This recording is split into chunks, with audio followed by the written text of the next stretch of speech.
Pessoal, tudo bem?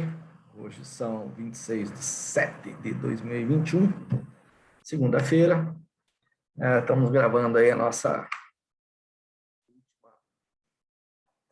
aula assíncrona do semestre. Estamos fechando, então, o nosso conteúdo de Direito 2. Espero que todos vocês estejam bem. E aí, durante a semana, a gente vai conversando lá no grupo do WhatsApp, né? Mas está tudo tranquilo, tá bom? Então, vamos continuar aí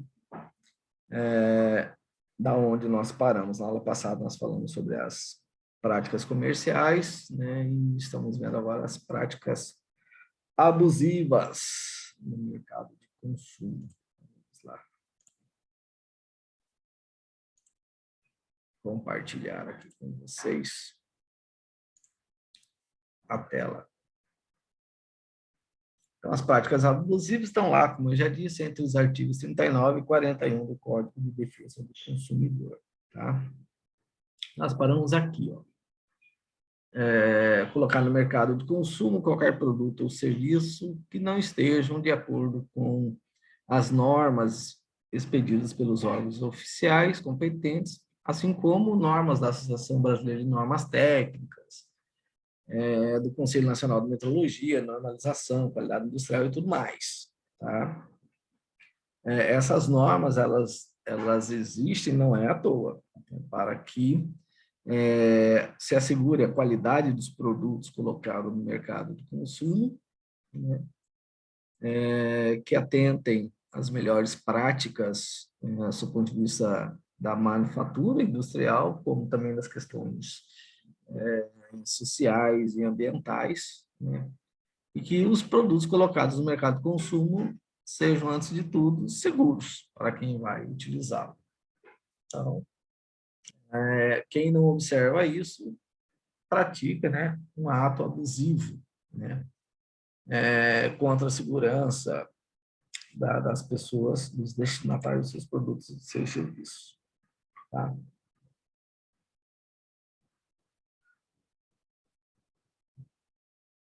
Porque também nós já vimos na aula passada, né, é uma prática abusiva na medida em que você tem uma disponibilidade de estoque ou de condições de prestar um serviço, você se nega a atender o consumidor mediante pronto pagamento. Tá? Ressalvados os casos de intermediação regulados em leis especiais. Normalmente tem situações de crise em que você faz uma regulação. Fora isso, é uma prática abusiva você recusar a venda de bens ou prestação de serviço, né, a quem queira adquiri-lo de forma pagando à vista ali no ato, tá? É um ato até discriminatório. Elevar sem justa causa o preço de produtos e serviços, né? Principalmente após a publicação da oferta. A partir do momento que você fez a oferta, seja ela publicitária, seja ela através de um orçamento, você fica vinculado a esse preço. Tá? Você pode alterar o preço? Pode, desde que seja por justa causa. Tá? Então, olha, o preço que eu tinha passado para vocês era o preço do meu distribuidor, né? E quando você aprovou o orçamento, o distribuidor já não tinha mais no estoque esse produto, que ele tenha um outro produto similar, porém um pouco mais caro. Tá? A gente vê muito isso no mercado de tecnologia de ponta, tá? Que é tudo dolarizado. Então, quando o mercado está aquecido, esses preços são muito voláteis, porque variou o dólar, varia o preço. Tá? Então, normalmente, nesses orçamentos, dá-se um preço, de repente, de uma semana, ou só vale para essa semana, condicionado a variações bruscas do câmbio. Então, isso pode acontecer, que é o justo motivo. Sem justo motivo, não pode. Uma outra prática que é considerada abusiva é normalmente o prestador de serviço, que não fixa um prazo para o início do cumprimento da sua obrigação, né? Prazo de início do cumprimento da obrigação, tá? Beleza? Ou deixar a fixação do seu início, o seu exclusivo critério. Você falou, olha, eu estou precisando desse tratamento. Aí falou, ok, beleza, vamos fazer o tratamento. Só que ele não diz quando vai começar. Isso não pode. Ele tem que se falar, não, nós vamos começar daqui a 1 dia, 2 dias, esse tratamento vai durar tanto tempo, tá? E isso tudo é combinado, é negociado com o consumidor, tá? Olha, eu vou te entregar o estoque de soja que eu te vendi, o saco de milho que eu te vendi, não sei quando. Não, peraí, você tem que me dizer certinho, tá? Aplicar a fórmula ou índice de reajuste diverso do previsto em lei, tá? Ou contratualmente estabelecido. Então, você põe uma correção monetária, vamos supor que seja uma prestação de serviço de longo período, tá? E é natural que, principalmente em momentos de inflação, ocorram os reajustes, tá? E aí, aquilo que constar no contrato é aquilo que tem que ser observado, tá? Isso ocorre muito por exemplo, contratos de incorporação imobiliária, em que o consumidor compra da incorporadora o imóvel na planta. Ele não existe no mundo jurídico e nem no mundo real.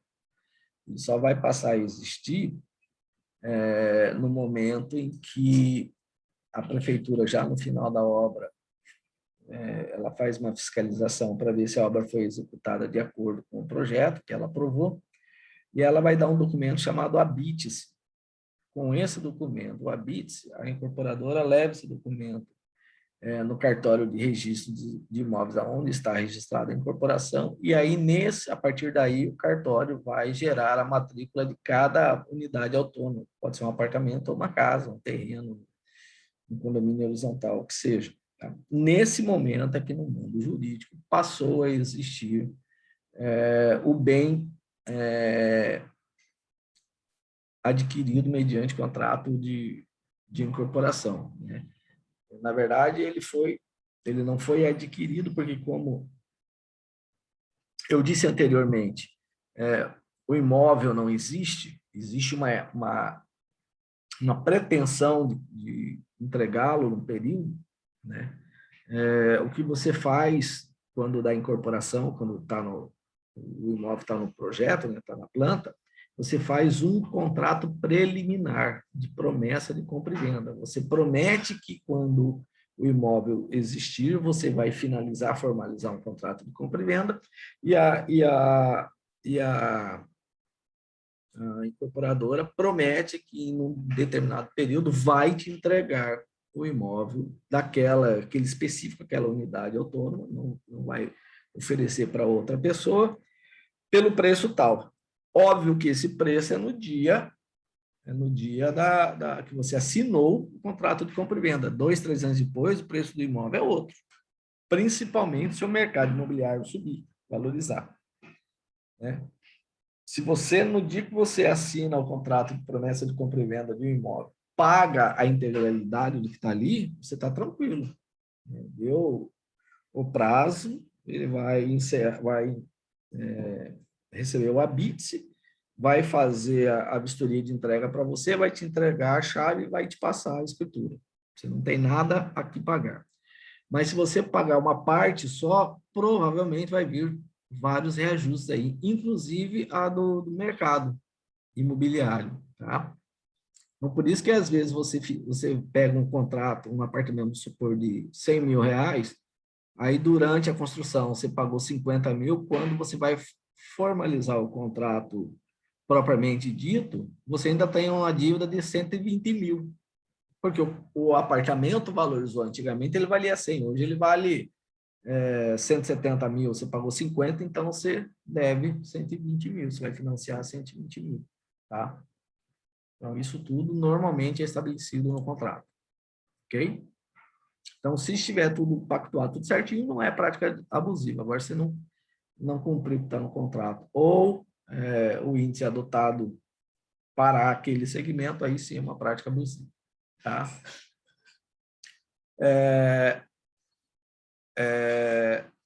O orçamento, se não falar nada, ele tem validade de 10 dias.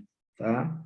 No orçamento, se você trabalhar numa empresa que está no mercado de consumo, seja na entrega de produtos, ou na prestação de serviço, ou na prestação de serviço, colocando produtos, tá? Pode acontecer. Você é secretária de um hospital, então você vai ter contrato, vai ter prestação de serviço médico, e aí, dependendo do que for colocado na operação, os produtos que serão usados naquela operação, naquela cirurgia, naquela intervenção médica, tá? Então, você vai ter aí 2 notas fiscais, a de prestação de serviço e a nota fiscal de produtos, tá? E você tem que fazer um orçamento prévio. E no orçamento prévio, você tem que discriminar detalhadamente o que é o serviço, qual é o valor da mão de obra, quais os materiais e equipamentos que serão empregados, as condições de pagamento, bem assim como a data de início e de término do serviço, tá? Está lá no artigo 40. Se você não fizer isso, vai caracterizar a prática abusiva. Então, agora o orçamento, você põe o prazo que você quiser. Se você não falar nada, ele será de 10 dias. Tá? Então, durante aqueles 10 dias, você é obrigado a sustentar aquela proposta. Tá? Uma vez aprovado pelo consumidor, o orçamento obriga os contraentes e somente pode ser alterado mediante livre negociação das partes. Pode alterar o orçamento? Pode, desde que as partes concordem. Se uma parte, e essa uma parte for o consumidor, o fornecedor de produto ou o prestador de serviço tem que cumprir o orçamento. Ok? Isso é muito importante. Terem isso sempre em mente. Mas o prazo do orçamento pode ser o prazo que você quiser. Se você for o prestador de serviço ou o fornecedor de produtos, você fala, não, meu orçamento é de 15 dias. Você coloca prazo do orçamento, 15 dias. Validade do orçamento, 15 dias. E pode ser menor, validade do orçamento, 5 dias. Nada impede. O que a lei diz, se você não falar nada, ele será... Aí a lei coloca o prazo no seu lugar. O prazo será de 10 dias. Tá? E nesse caso, que são dias corridos, tá, gente? Não é dia útil, não. Só para deixar bem claro, para não ter dúvidas, tá? Vamos imaginar que aprovou o orçamento e aí aconteceu algum problema e houve um acréscimo nesse orçamento decorrente de contratação de serviços de terceiros, tá? O consumidor não responde por esse ônus, tá? Eu tive que fazer mais esse serviço e como eu não tinha aqui na minha empresa, eu mandei para um parceiro. Bom, esse é problema seu. Você falou para mim que você iria montar o pneu para mim. Agora, se você não previu que tinha que fazer o alinhamento e o balanceamento, e você não tem, e o teu equipamento está estragado aqui, você teve que ir para um terceiro, ele cobrou mais caro para fazer isso daí, esse é problema seu. Você pode até, se você quiser, na condição de consumidor, você fala, não, tá bom, vou te pagar essa diferença. Se não, você fala, não, o que é combinado não é caro. Tá? O orçamento, do jeito que você propôs, eu vou cumprir a minha parte. O que você propôs, eu aprovei. A minha parte, eu vou cumprir certinho, de forma pontual, pronto. Tá?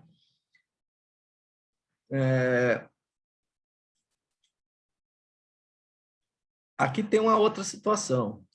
Às vezes, numa situação emergencial, os órgãos públicos, eles estabelecem limites de fornecimento de produtos ou de prestação de serviço.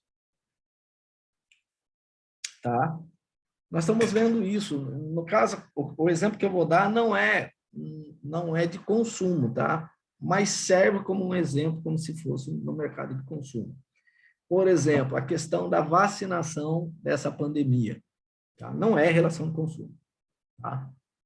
Porque tudo aquilo que é gratuito não está no mercado de consumo. Então, a vacina é gratuita, ela não está no mercado de consumo. Mas vocês estão vendo que, em decorrência da dificuldade de obtenção, isso é mundial, tá, gente?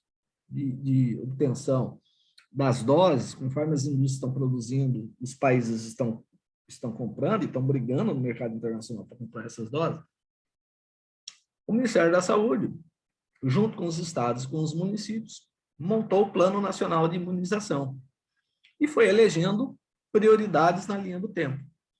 Então, é mais ou menos essa situação que nós estamos vendo, às vezes acontece no mercado de consumo. Ó, tem uma crise do arroz.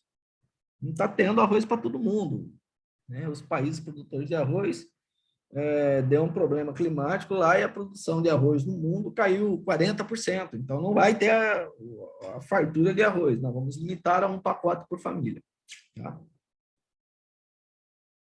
Isso acontece, tá? Houve uma época, não sei se vocês vão lembrar, que houve racionamento de energia elétrica no Brasil. Então, você era obrigado a consumir aquele limite máximo estabelecido, sob pena de você pagar multa sobre aquilo que excedesse. E foi uma loucura. Tá? Foi uma loucura aquilo. Mostrou que o país precisava investir em infraestrutura nesse setor e construir linhas de transmissão para ligar, porque nós temos duas grandes bacias no país. Nós temos o do Paraguai e nós temos o do Amazonas, que tem regimes de água diferentes.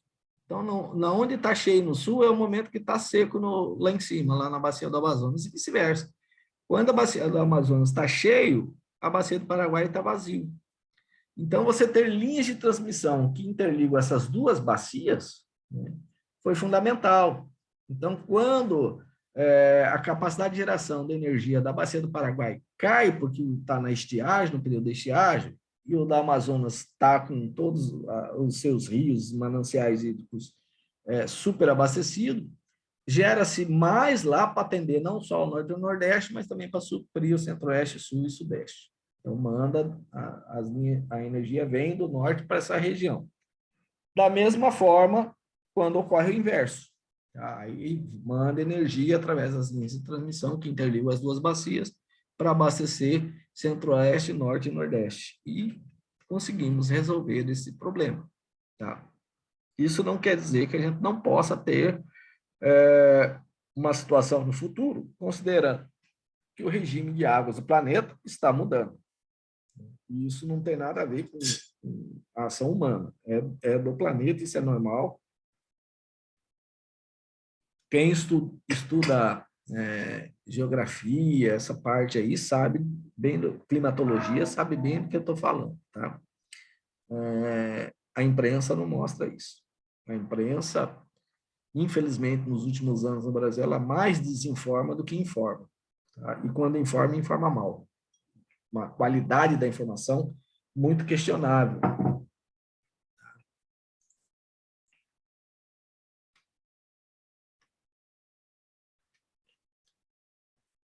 Esse artigo 42, ele é muito importante. Tá?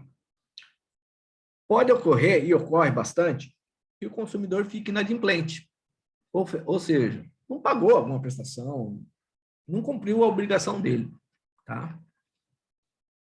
Então, quando um consumidor deixa de cumprir alguma de suas obrigações na data aprazada, na data combinada, ele fica inadimplente. Tá?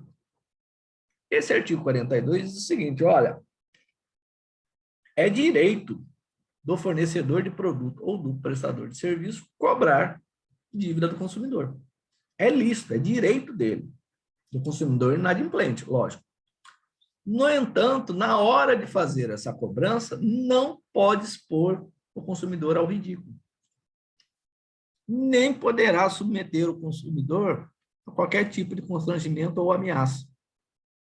Porque isso é abuso de direito. Tá?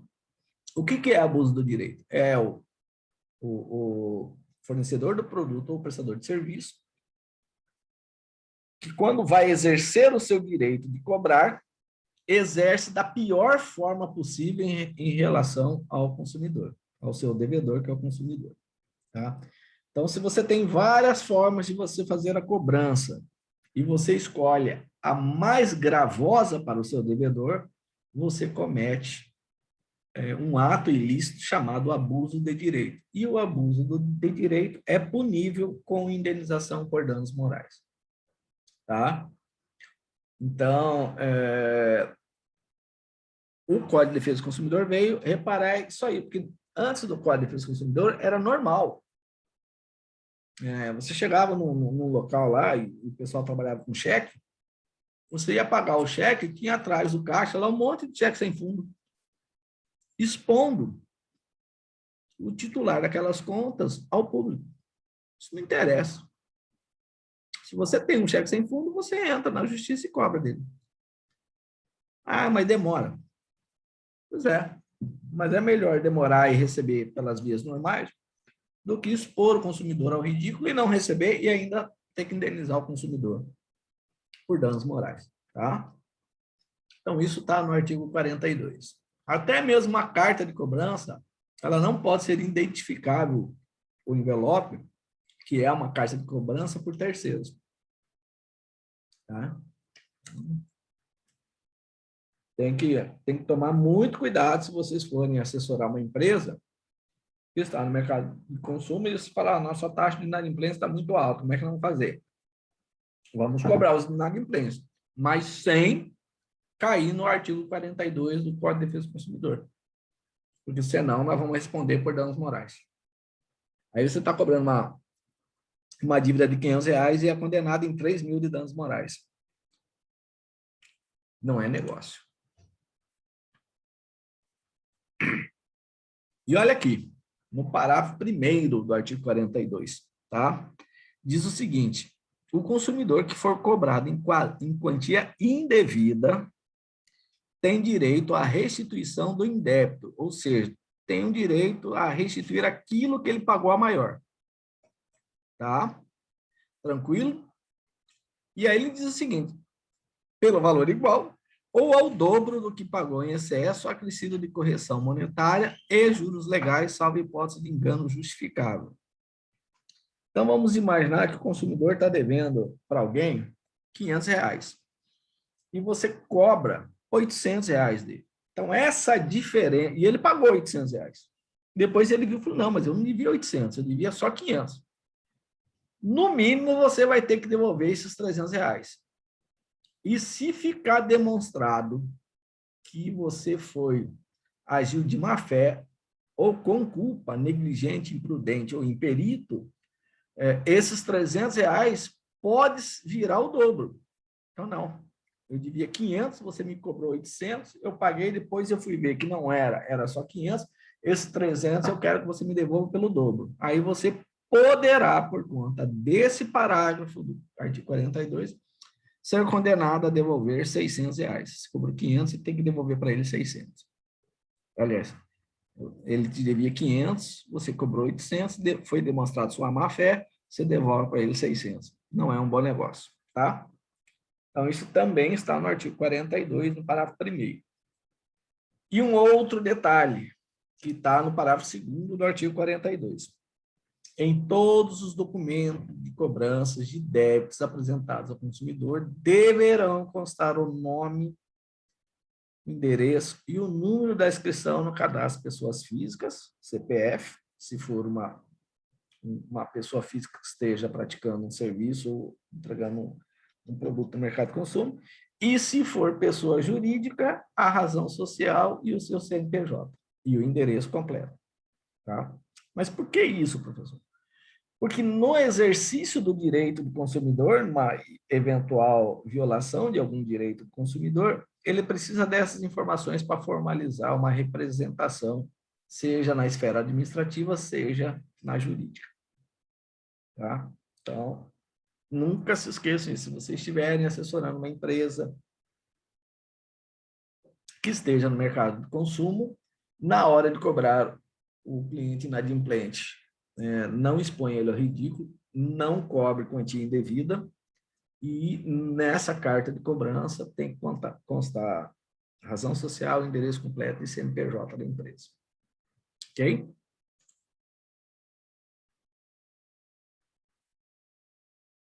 Aqui é a parte de bancos de dados, tá? São os cadastros, né? Para você saber quem é bom pagador e quem é mau pagador, tá? Isso está lá no artigo 43, tá? A primeira coisa que o artigo 43 diz, fala sobre o cadastro positivo, digamos assim, né? Quem trabalha muito com banco, ele sempre tem que estar com seus dados cadastrais atualizados, porque em função dos dados cadastrais, os bancos vão avaliar o nível de crédito, tá? Então, tinha uma época que era muito difícil, você fornecia vários documentos para o banco para você melhorar o seu cadastro, e aí você ia ver lá, cadê o meu cadastro? Ah, eu não sei onde é que está, perderam. E aí você nunca tinha um crédito de forma efetiva. Então, para solucionar esse tipo de situação, o artigo 43 traz no seu artigo, o Código de Defesa do Consumidor traz no seu artigo 43 um direito de que o consumidor poderá e terá acesso a todas as informações existentes a seu respeito nos cadastros, fichas, registros de dados pessoais de consumo e de consumo arquivados sobre ele, tá? Então, você fala, não, deixa eu ver meu cadastro, como é que tá? O banco é obrigado a te fornecer, ou a grande rede de, de produtos, tipo Casa Bahia, essas coisas aradas todas, fala, não, deixa eu ver meu cadastro, como é que tá? Às vezes você quer obter um crédito, o banco pede, me dá o seu extrato de imposto de renda, me dá um comprovante de sua renda, ou quero ver o seu patrimônio. Então, é para isso que esse artigo vem e diz, não, está aqui, está desatualizado, vou atualizar. Tá? Os cadastros devem ser objetivos, claros, verdadeiros e em linguagem de fácil compreensão, não podendo conter informações negativas referentes a período superior a 5 anos. Então, aqueles mal pagadores, passou de 5 anos, automaticamente tem que sair do cadastro lá, nesse caso, do Serasa. Ok? Tranquilo? Uma outra coisa é que o cadastro do consumidor ele é sigiloso. O cadastro que eu tenho, por exemplo, na loja A, ele não pode ser compartilhado com a loja B. E, infelizmente, no Brasil fazem isso. Tá? E o Estado ainda não conseguiu ter uma forma de coibir essa parte. Ok? A abertura de cadastro, ficha e registro de dados pessoais de consumo deverá ser comunicada por escrito ao consumidor quando não solicitada por ele. O consumidor, sempre que encontrar inexatidão, ou seja, não for exato alguma informação a seu respeito, dos seus dados, poderá exigir sua imediata correção, devendo o arquivista, no prazo de 5 dias úteis, comunicar a alteração aos eventuais destinatários de informações incorretas.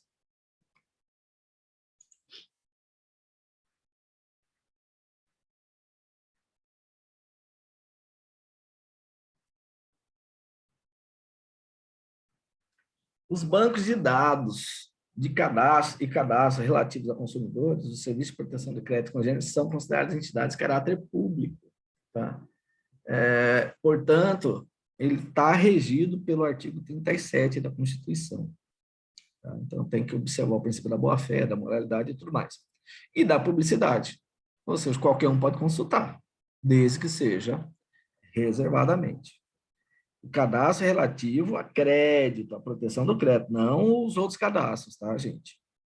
Então, por isso que os bancos podem consultar o Serasa, banco ou qualquer outra empresa, para saber se esse consumidor ele costuma ser pontual ou não nas suas obrigações aí. Consumada a prescrição relativa à cobrança de débitos do consumidor, não serão fornecidos pelos respectivos sistemas de proteção de crédito quaisquer informações que possam impedir ou dificultar o novo acesso ao crédito junto aos fornecedores. Então, passou 5 anos, tá? O Serasa não pode mais informar nada. Tá? Por quê? Porque está prescrito qualquer possibilidade de cobrança. Por isso que o fornecedor de produto, o prestador de serviço, não pode perder tempo em cobrar as suas dívidas, tá? Bom, eu falei do banco de dados dos consumidores, mas também tem o banco de dados das pessoas físicas e jurídicas que estão no mercado de consumo, na condição de fornecedor de produtos ou prestador de serviço, tá? E aí os órgãos públicos de defesa do consumidor, que são os PROCONs, tá? Eles são obrigados a manter cadastro atualizado de reclamações fundamentadas contra fornecedores de produtos e serviços, tá? Devendo divulgá-los pública e anualmente, tá? Essa divulgação vai indicar se a reclamação foi atendida ou não pelo fornecedor. Então, hoje mesmo, eu fiz uma reclamação contra uma instituição financeira no Banco Central do Brasil, né? Tentando pegar uma informação, que eu queria antecipar um pagamento, eu não conseguia de jeito nenhum essa informação. E eu fui no Banco Central do Brasil e falei, está aqui, os protocolos são esses, a instituição é essa, eu não consigo ter acesso a essa fatura que vai vencer no dia 2, e eu sei que ela fechou e eu quero pagar, né? Para que não me gere inadimplência. É uma instituição financeira que é muito difícil ela passar essa informação. Ela faz de tudo para que você fique inadimplente com ela. E isso aí eu já tenho me deixado bastante chateado há algum tempo e hoje eu fiz uma reclamação, tá? Então, provavelmente, se você chegar lá no Banco Central, está lá o índice de reclamação, assim como no PROCON. No Banco Central é bom, porque aí o Banco Central é um órgão de fiscalização, já multa eles lá, o trem já ferve para o lado deles, tá? É facultado o acesso às informações constantes para orientação e consulta por qualquer interessado. Então, você entra no PROCON lá, vamos ver se essa empresa aqui que eu estou querendo contratar, se esse seguro que eu estou querendo contratar, tem muita reclamação. E se tem, que tipo de reclamação que está tendo. Isso vai te ajudar a você tomar uma decisão correta. Tá? Aqui vem nós vamos falar agora sobre os contratos de consumo. Tá? E aí, o Código de Defesa do Consumidor vai dar uma proteção especial aos consumidores com relação aos contratos de consumo. Tá? Então, a primeira coisa que ele diz é o seguinte, o consumidor só será obrigado a cumprir o contrato se ele tiver conhecimento prévio do conteúdo do contrato. Ok? Então, isso é importante, porque tinha época que você assinava um pré-contrato, você não sabia o que estava assinando, você não tinha conhecimento do teor. Se vou fazer um seguro, tá bom, mas cadê? Eu quero ler a apólice, porque a apólice fica registrado no cartório. Me passa aqui, eu quero ler. Saber o que é que você cobre e quais são as condições que você usa para não cobrir o sinistro. São os detalhezinhos, tá? Então, se você não der um conhecimento prévio do conteúdo do contrato, você não consegue obrigar o consumidor a cumprir essas obrigações. Tá? Esse artigo 47 é muito interessante, porque tem contrato que as cláusulas são muito ambíguas, dá para se interpretar de várias maneiras. Então, o artigo 47 é muito simples, fala para o juiz, olha, na hora que você pegar um contrato, você interpretará a cláusula de maneira mais favorável ao consumidor. Pronto, resolveu o problema. Tá? As declarações de vontade, que nada mais é de um sinônimo para contrato, constantes escritos particulares, recibos e pré-contratos relativos às relações de consumo, vincula o fornecedor do produto ou prestador de serviço, inclusive poderá ensejar a execução específica através de ação de obrigação de fazer. Então, no artigo 48. A pessoa te deu um orçamento, você aprovou o orçamento, ele não está querendo fazer. Começou a ratear. Você entra com uma ação chamada ação de prestação, de obrigação de fazer, com pedido de execução específica. Aí você vai fundamentar no artigo 48 do Código de Defesa do Consumidor, junto com o artigo 84, que é essa parte da execução específica. Tá? E aí o juiz determina que ele cumpra aquela obrigação. Ok? Direito de arrependimento. Tá? Bom, o direito de arrependimento é o seguinte, É possível o consumidor desistir de um contrato de consumo? Se sim, por qual prazo? E em que condições? A resposta é sim. É possível o consumidor desistir de um contrato de consumo.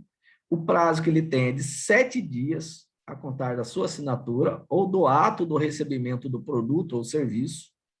E aqui tem um detalhe que eu destaquei. Sempre que a contratação de fornecimento de produtos e serviços ocorrer fora do estabelecimento comercial, especialmente por telefone ou a domicílio. Então, você fez uma compra na internet e você queria comprar um vestido da cor azul Tiffany. E aí você olhou na internet e falou, essa aqui que eu quero. Só que na hora que chegou o vestido, era azul Royal, não era azul Tiffany. Você tem até 7 dias para devolver, né?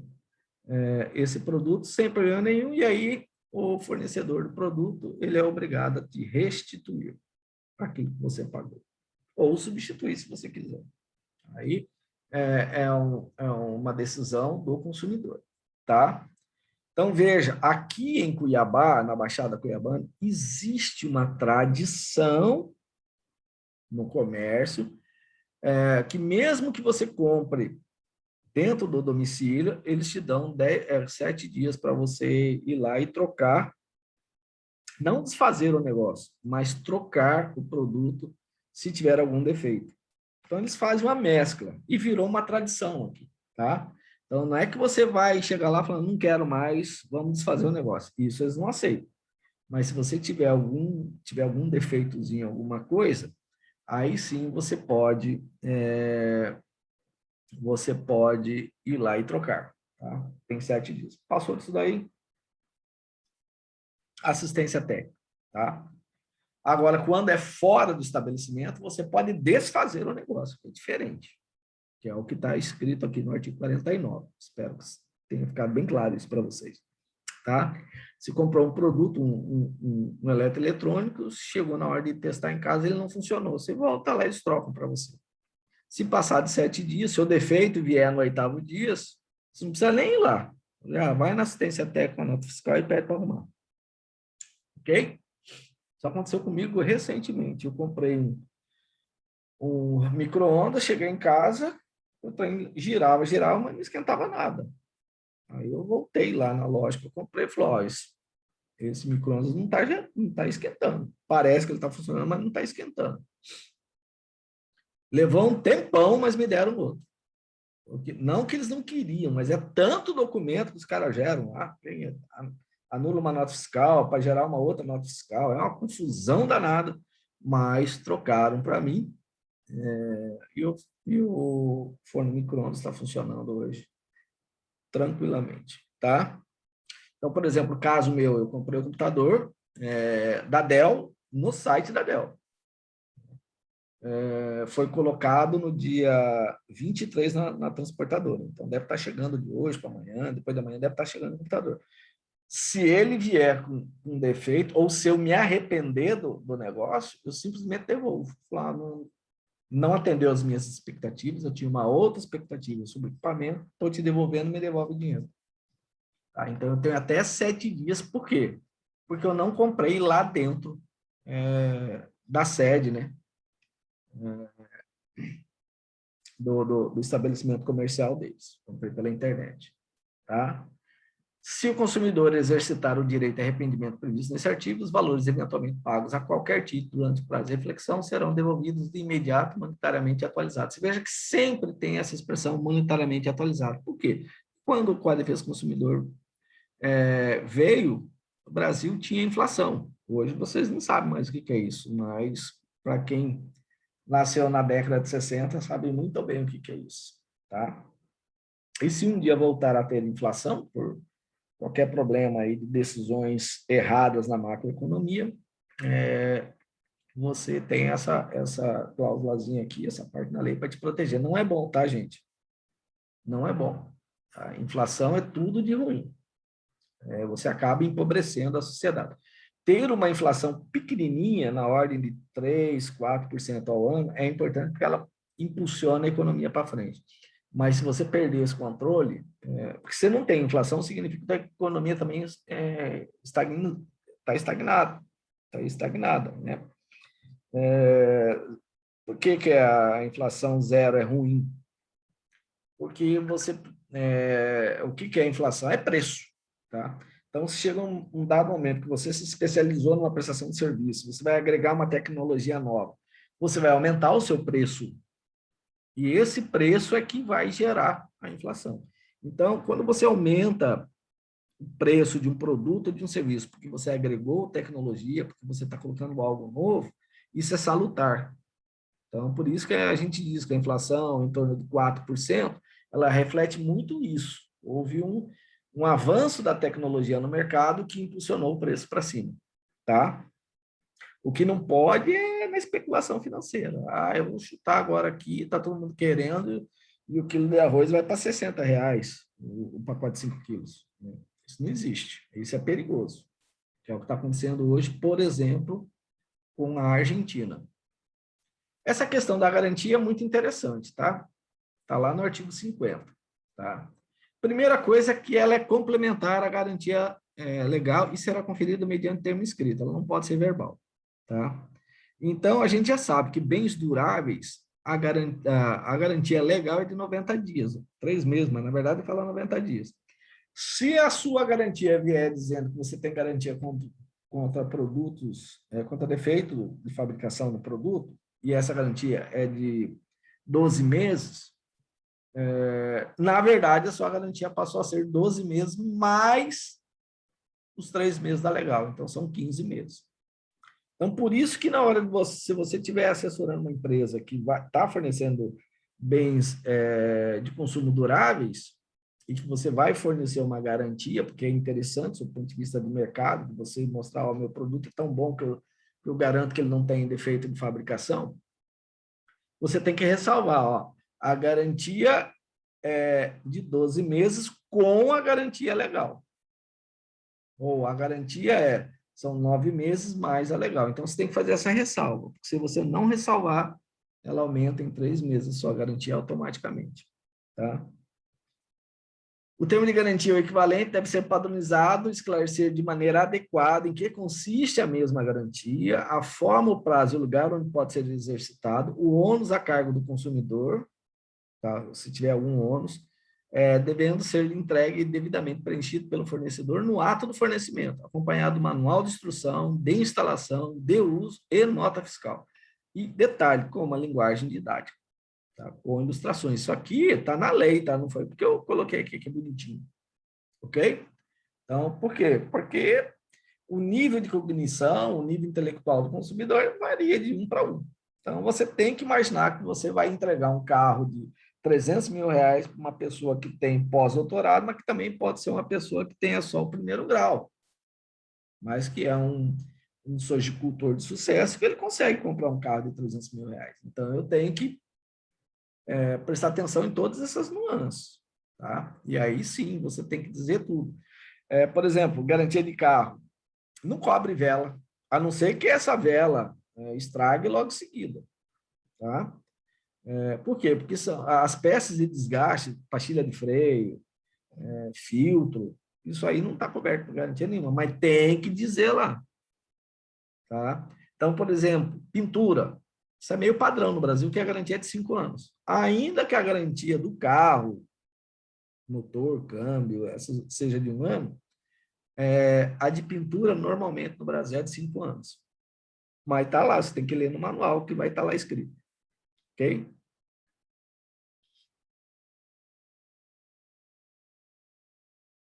A garantia legal de adequação do produto ou serviço dependente de termo expresso, vedada a exoneração contratual do fornecedor. Na hora que ele for exercer a garantia, ele não pode ser penalizado, do seu ponto de vista orçamentário, desde que você utilize o carro de forma adequada.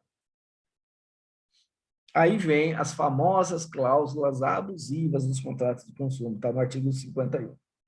Tá? São abusivas, entre outros, e, portanto, nulas de pleno direito, ou seja, mesmo que esteja escrito, é como se não estivesse escrito, as cláusulas que impossibilitem ou exonerem ou atenuem a responsabilidade do fornecedor por vícios de qualquer natureza dos produtos e serviços, ou impliquem renúncia ou disposição de direitos. O que ele está dizendo aí? Se já foram num lugar que diz assim, senhores clientes, esse estacionamento é mera cortesia, não nos responsabilizando por objetos deixados no interior do veículo. Isso aí é uma cláusula contratual e ela é abusiva. Mesmo que ela tenha esses avisos, elas não geram efeito jurídico. Se o seu carro for furtado, ele ou internamente, você pode responsabilizar o supermercado ou o shopping, ou o que for, tá? Por que que a lei faz isso? Porque o Código de Defesa do Consumidor entende que o estacionamento faz parte da prestação de serviço ou do fornecimento de produto. Porque se não tivesse estacionamento, você não teria ido lá. Então, como ele faz parte da sua estratégia econômica, você é obrigado a vigiar o carro que está estacionado no seu estacionamento. Inclusive, você pode cobrar o estacionamento. É lícito, nada impede. Tá? Então, se você parou lá no shopping popular, lá dentro, mesmo que foi gratuito, se colidir em seu carro, ou se furtar o seu carro, quebrar um para-brisa, eles são obrigados a reparar os seus danos. Tá? Lembre-se, furtos, apenas e tão somente furtos, tá? Que o furto, ele é uma subtração de um patrimônio móvel seu sem abuso, sem violência, sem grave ameaça, tá? Porque se for roubo, que é a subtração de um bem móvel ser mediante grave ameaça, né, ou violência, aí não é responsabilidade do fornecedor do produto ou prestador de serviço. A responsabilidade passa a ser do Estado, porque segurança pública é uma obrigação vinculada pela Constituição Federal ao Estado, tá? Então, aqui eu tenho que falar de furtos. Aí sim, furtos é relacionado, como não é violento, é relacionado à obrigação de vigilância de quem tem um estacionamento, por exemplo, em guardar aquele bem que foi depositado, né, que foi estacionado naquele local. Por isso que, normalmente, os estacionamentos têm seguro. Tá? Você nem sabe disso, mas no valor que você paga do seguro lá, tem uma taxinha que vai para a seguradora. Exatamente. Para que, numa eventualidade de um furto ou de uma colisão, né, de uma avaria, o estabelecimento paga você imediatamente e depois ele é ressarcido pela seguradora.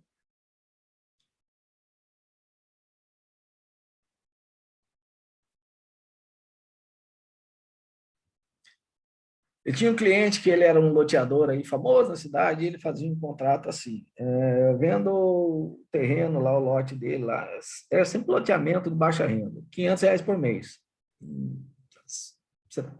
72 parcelas. Se você atrasar 3 parcelas, o contrato está rescindido e você perde o que pagou. E eu sempre falei para ele, isso aí é cláusula abusiva. Se a pessoa te levar para o PROCON, você vai ter problema. Tá? Por quê? Porque você não pode tirar do consumidor a opção de reembolso da quantia já paga, num caso desse. Isso não quer dizer que ele não possa cobrar todas as despesas administrativas que ele teve no transcorrer desse contrato. Aí sim, isso ele tem o direito. E quando ele vai fazer o carnezinho para mandar para o cara, ele teve uma despesa administrativa. Alguém da estrutura dele que paga salário fez o carnê, cuidou do contrato, faz a conciliação para ver se ele está pagando de forma pontual ou não. Então, essa despesa administrativa, sim, ele tem o direito de descontar do consumidor daquilo que ele já pagou. Tá? Tranquilo? Uma outra cláusula que é abusiva é você transferir a sua responsabilidade a terceiros. Não, mas é quem ficou de fazer o meio-fio aqui do loteamento foi a empresa tal. Cobra deles lá. Não, não sei quem eles são. Eu comprei de você, você que tem que colocar o meio-fio aqui para mim. Eu comprei o lote seu. E o seu lote prevê meio-fio, né? Esgoto, água, rede de energia elétrica e asfalto. Eu não estou vendo isso aqui. Tá? Determine a utilização compulsória da arbitragem. A arbitragem é uma situação em que as duas partes colocam no contrato de que, em havendo qualquer dúvida com relação à execução do contrato, ao longo do tempo que o contrato está sendo executado, se houver alguma dúvida, ao invés de ir no Poder Judiciário, vai-se a um tribunal arbitral. Isso pode acontecer, é mais rápido. E aí você tem uma sessão de arbitragem, tem um árbitro lá, e aí as duas partes apresentam as suas ponderações e o árbitro decide com quem que está o direito, se o direito está todo com o consumidor, se o direito está todo com o fornecedor do produto ou prestador de serviço, ou se tem graduações de direitos que ele reconhece. A partir do momento que ele toma essa decisão, você pega essa decisão da arbitragem e pede homologação no Poder Judiciário, vira uma sentença. É bem mais rápido do que você entrar com a ação, fazer todo o elemento de prova até chegar na sentença. Tá? Mas isso aqui não pode ser compulsório, tem que ser algo consensual. Tá?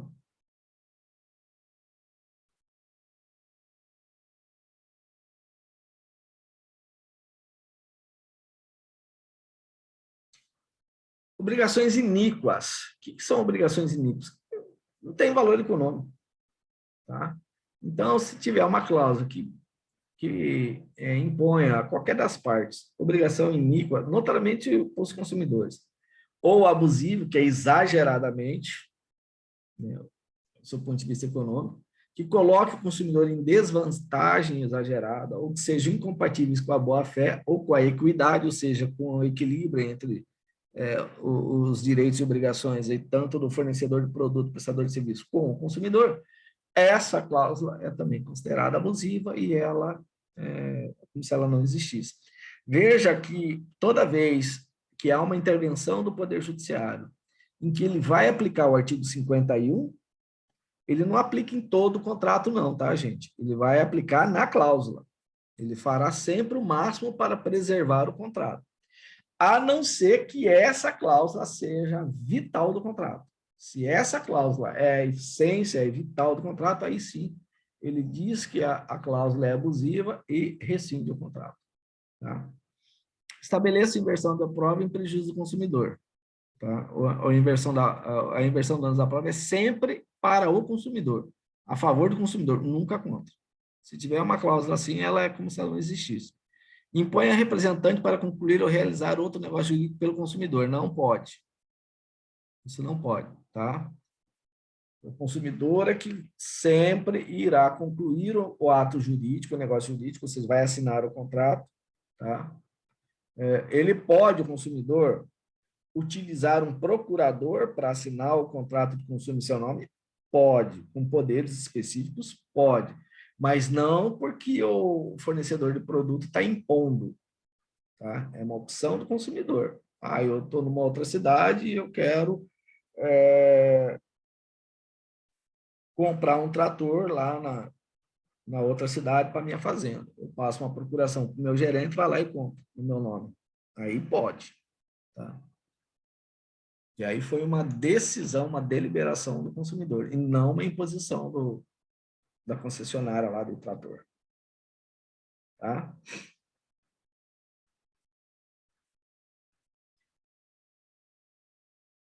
Existe uma situação aí, vamos supor que apareça uma cláusula que o fornecedor tem a opção de concluir ou não o contrato. Embora obrigue o consumidor, não, você assina primeiro, depois eu vou ver se eu vou assinar esse contrato. Essa cláusula não pode existir. Se ela existir, está errado. Tá? Ela é nula. Permita ao fornecedor, direto ou indiretamente, variação de preço de maneira unilateral. Também não pode. Tá? Sempre pode haver alteração de preço, variação do preço? Pode, desde que seja consensual. Pode variar o preço em favor do consumidor de forma unilateral? Pode. O que não pode é contra o consumidor. Autorize o fornecedor a cancelar o contrato unilateralmente sem que igual direito seja conferido contra o consumidor. Também não pode. Então, a cláusula resolutiva, ela tem que ser garantida para qualquer das partes, tá? Que é a cláusula que vai rescindir o contrato. Tá? Obriga o consumidor a ressarcir os custos da cobrança de sua obrigação. Isso era muito comum isso acontecer. Você recebia o carnê, estava lá, taxa de emissão do carnê, 1 ponto por mês. Na verdade, isso ali era para ele não pagar a taxa de compensação do bancária. Essa parte aí integra o objeto econômico, o objeto social da empresa, da pessoa, do fornecedor do produto, prestador de serviço. Então, ele não pode pegar um custo que é seu e passar para o consumidor. Tá? Então, já deu muita discussão no Poder Judiciário esse tipo de situação. Às vezes você fala assim, mas é R$1. Mas é R$1 para você. Se você pegar 100 mil pessoas, são 100 mil reais. Tá? Autorize o fornecedor a modificar unilateralmente o conteúdo ou a qualidade do contrato após sua celebração. Isso não existe. Você assinou o contrato e o cara vai lá e altera da cabeça dele alguma cláusula contratual. Se tiver uma cláusula assim, é a mesma coisa que ela não existir. Tá? Infrinja ou possibilite a violação de normas ambientais, porque aí o interesse que está aqui é de toda a coletividade. No semestre que vem que a gente vai estudar direito ambiental, vocês vão entender isso. Por que tem isso? Tá? Eu não posso duas partes contratarem e prejudicar toda a sociedade, porque o direito ambiental ele é um direito coletivo. Né? A titularidade é difusa.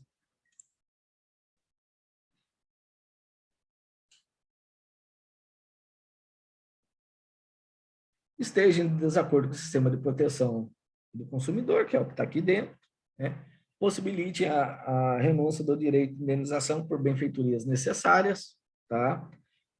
Porque existem situações, gente, em que pode acontecer uma benfeitoria que a gente chama voluptuária ou estética, que ela não é necessária.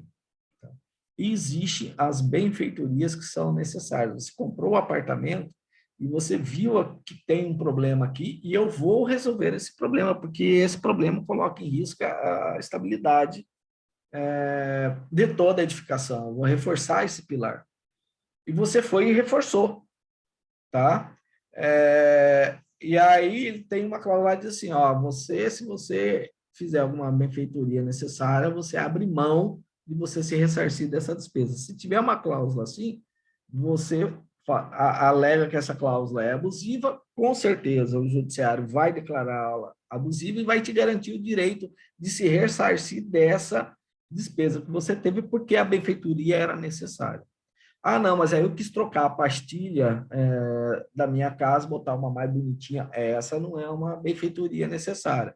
Ela é voluptuária, ela é apenas estética. Essa você não tem o direito de cobrar da construtora lá, tá?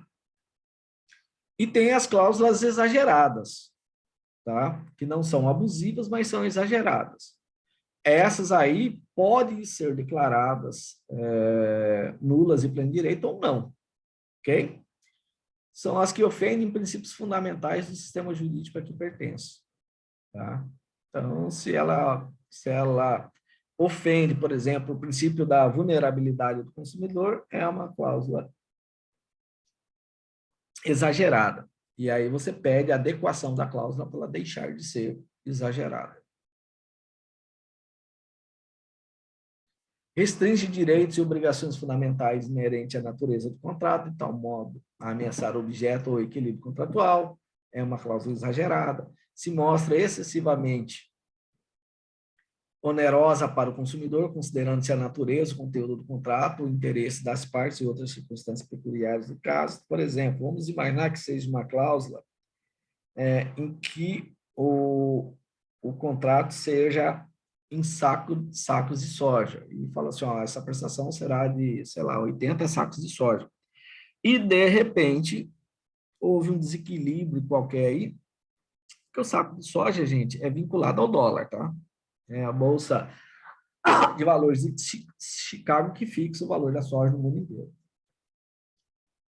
dá uma loucura lá e o saco de soja que custava $10 pulou para $30, 200% mais caro. A sua prestação, que era 80 sacos de soja, $10, era $800, saiu vamos supor que estava R$ 5, então a sua prestação, que era 4.000, multiplicou pulou para $30, então vai ser, ao invés de 80 vezes 30, vão ser $2.400, que pula de 4.000 para R$ 12.000. Você fala, opa, nenhuma aplicação financeira aqui no Brasil, que você aplicar, por melhor que seja, em um mês sai de 4.000, pula para 12.000. Há uma obrigação exagerada, tá? Houve uma onerosidade excessiva em desfavor do consumidor. E ele pede, então, para trocar essa cláusula vinculada ao câmbio, né, que é a Bolsa de Valores de Chicago, e fala, não, coloca o IPCA aqui, que é o Índice de Correção Monetária, e tudo bem. Então, 4.000 esse mês, aumenta aí 1%, 4.040, beleza, está dentro. Ele vai ganhar vou proteger o patrimônio dele, mas eu também não vou ver o meu patrimônio sendo violentamente dilapidado, tá?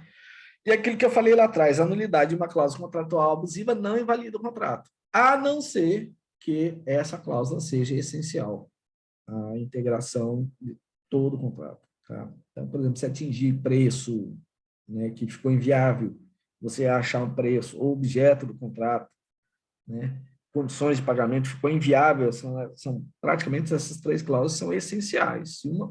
Se a alteração, a declaração de nulidade do contrato por abusividade atingir essas cláusulas aí o contrato necessariamente será rescindido. Fora isso, ele será mantido e vai ser feito uma adequação, vai ser dado uma nova redação para essa cláusula, para manter a integridade do contrato.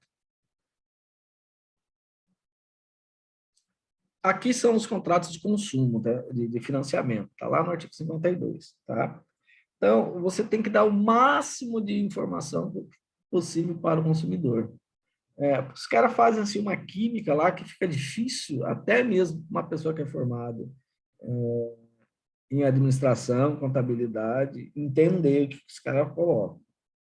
Você assina o contrato quando você fala, não, mas eu estava esperando uma prestação de 400, está vindo 480. Da onde que surgiu esse 80 aí, tá? Bom, então aqui ele vai dizendo o que tem que constar no contrato de financiamento. Ele tem que ser informado de forma prévia e adequada. Preço do produto, serviço em moeda corrente nacional, montante dos juros. Isso serve tanto para comprar crédito quanto para contratos financeiros, tá? Se for comprar uma televisão em 24 meses, ou se for fazer um financiamento de um carro no banco, tá? Montante de juros de mora, que é qual é o juro que você vai pagar se você atrasar, a taxa efetiva anual de juros, que é a de correção monetária, o acréscimo legalmente previsto, o número e a periodicidade de prestações. O Banco Central do Brasil, inclusive, tem bem na entrada dele, ele te ensina, ele tem um serviço que ele presta gratuitamente, que você põe os dados do contrato assim, e ele te diz quanto que você está pagando de juro ao ano. Tá? Qual que é o custo efetivo, para você ter uma ideia do que está sendo cobrado de você, uma ideia não, para você saber o que está sendo cobrado de você, e se isso que está sendo cobrado de você está correto. Tá? A soma total a pagar com ou sem financiamento. Ó, você está pegando 50 mil, você vai pagar esses 50 mil mais isso aqui de juros. Tá? Óbvio que banco vende dinheiro e ele tem que ter lucro. Né? O que não pode ser exagerado ou dissimulado, levando o consumidor ao erro, que se ele visse aquilo ali, talvez ele fosse num outro banco. Tá? Então, não pode dissimular, não pode esconder, né? Disfarçar as coisas, levar o consumidor a tomar uma decisão mediante engano. As multas por inadimplemento não podem ser superior a 2%. Então, tem o juro da mora, normalmente o juro de mora é mais caro que o juro legal, e fora isso, ele pode cobrar uma multa. Essa multa não pode ser superior a 2%. É assegurado ao consumidor o pagamento e a liquidação antecipada do débito, total ou parcialmente, mediante redução proporcional dos juros e demais acréscimos. Então, você fez um financiamento lá de 50 mil, de repente entrou aí 15 mil que você não esperava. Você falou, eu quero antecipar aqui do final para o começo, porque o juro final é maior, do final para o começo eu quero já pagar 15 mil reais aqui. Puf! Tá? Se diminui muito. Então, 15 mil daria, vamos supor, se a tua parcela hoje fosse de 1.000, e você pegar do final para o começo, provavelmente você vai pagar 16, 17 parcelas. Você vai desonerando aquilo que no final seria cobrado. Tá? Sempre é interessante você vir do final para o começo. Você pega onde tem mais juro e vai abatendo.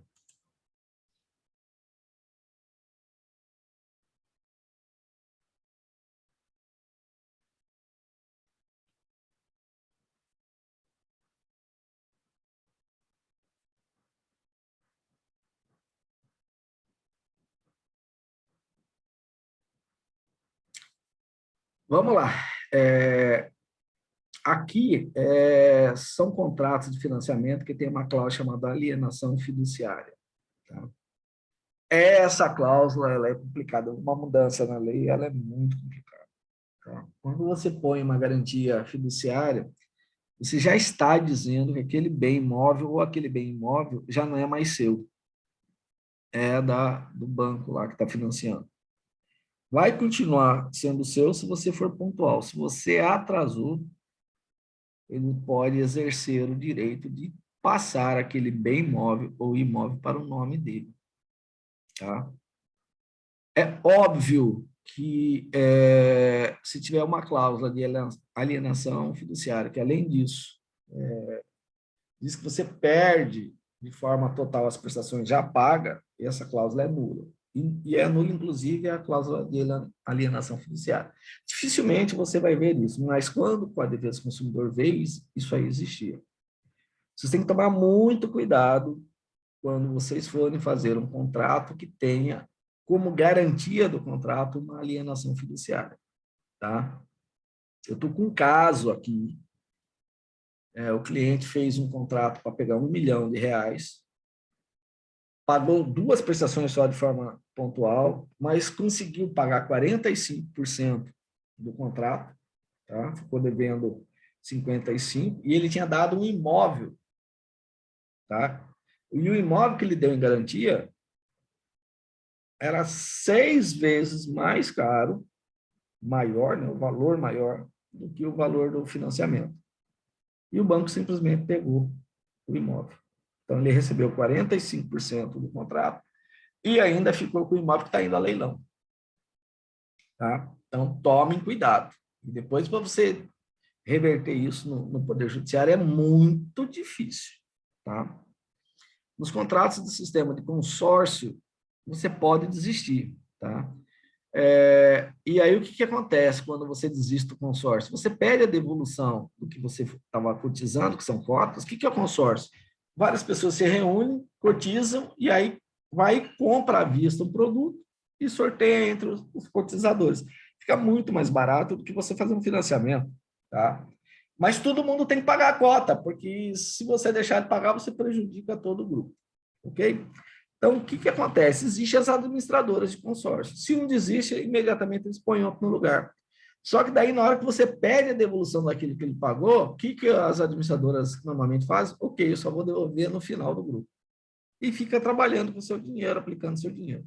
Tá? Então, hoje, o Código de Defesa do Consumidor diz, não, espera aí. Se ele desistiu, era 48 parcelas, ele sei lá, na 10ª ele resolveu não continuar com o consórcio, você tem que devolver imediatamente essas 10 parcelas, podendo descontar a taxa de administração, que é justo. Tá? Então, hoje, assim, a jurisprudência, né, os tribunais já pacificaram esse entendimento. Tem que restituir as parcelas quitadas, né, descontada a taxa de administração de forma imediata. Não pode, não é certo a administradora do consórcio ficar trabalhando com o dinheiro da pessoa que desistiu.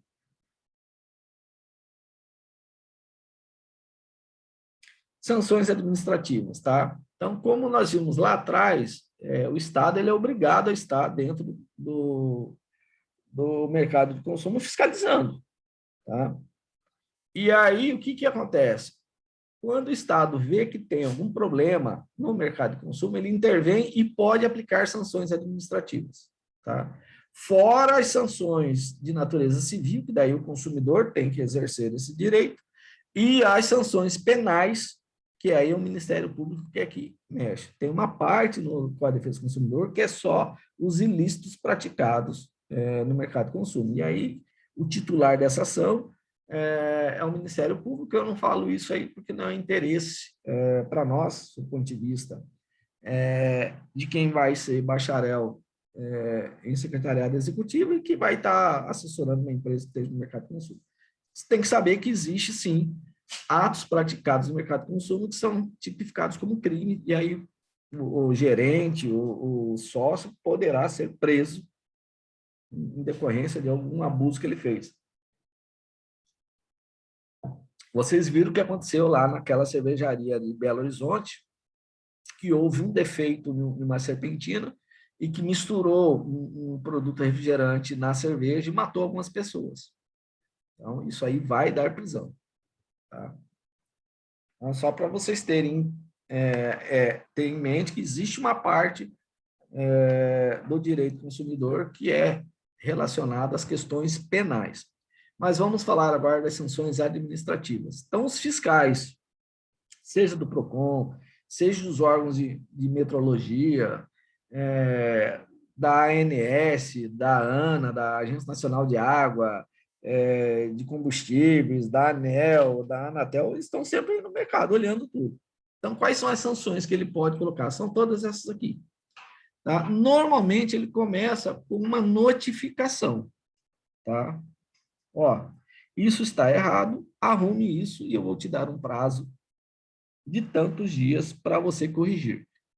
Passado isso, não houve a correção, aí vem multa, apreensão do produto, né? Inutilização do produto, cassação do registro do produto junto ao órgão competente. Ó, esse produto não pode ser usado porque tem um componente químico que a vigilância sanitária disse que causa muito problema na saúde. Tá? Então, por exemplo, amianto. Amianto era muito utilizado em telha, porque ele reduz calor. Né? E depois descobriu-se que o amianto ele é cancerígeno. Então, no Brasil, depois de um determinado momento, foi proibida a utilização de amianto em telhas, em caixas d'água. Né? Hoje existe as telhas de fibra, o cimento, mas não pode ter amianto lá no meio, na composição. Se tiver, o produto será apreendido e será inutilizado. Tá? Proibição de fabricação do produto, foi o que eu falei. Tinha uma época que existia um para-raio radioativo. Tinha uma cápsulazinha radioativa que imaginava que ele iria ser mais eficiente que o para-raio Franklin, que é só uma pontinha apontada com mais 3 hastezinhos embaixo, que foi o primeiro lá, inventado por Benjamin Franklin. Por isso que tem o nome para-raio Franklin. Com o passar dos anos, descobriu-se que o para-raio radioativo tinha a mesma eficiência, apresentava a mesma eficiência que o para-raio Franklin.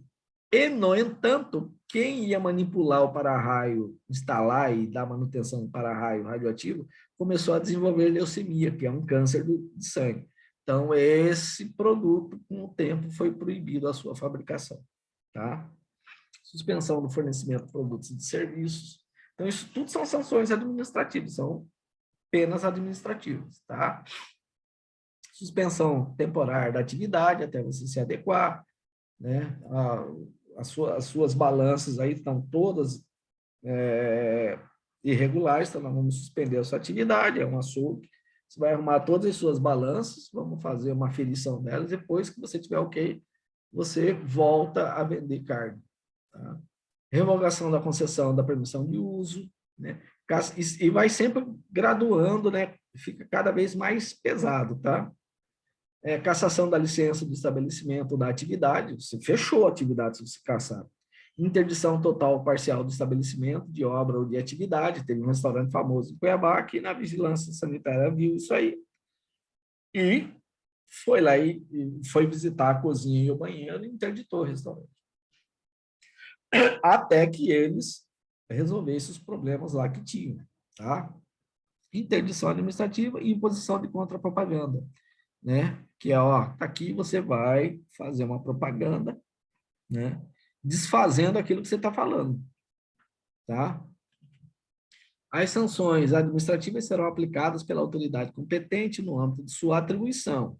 Então, o fiscal da Anvisa não pode fiscalizar algo relacionado, por exemplo, à qualidade do combustível. Aí, isso aí tem que ser a Agência Nacional do Petróleo, ANP. Tá? Então, por isso que ele diz que cada fiscal tem um âmbito de competência de sua atribuição, não podendo ser aplicadas cumulativamente, inclusive por medida cautelar antecedente. O que ele está dizendo, você não pode, por exemplo, dar uma pena de suspensão temporária da atividade, ao mesmo tempo, uma pena de intervenção administrativa. Ou você põe uma, ou você põe outra. Tá? Senão, facilmente, você vai na justiça e você... Acabou, pessoal! Essa frase é minha. Sai pra lá, meu chapa! Deixa o astro fazer isso! Acabou, pessoal! Acabou, pessoal! Já posso ir para casa?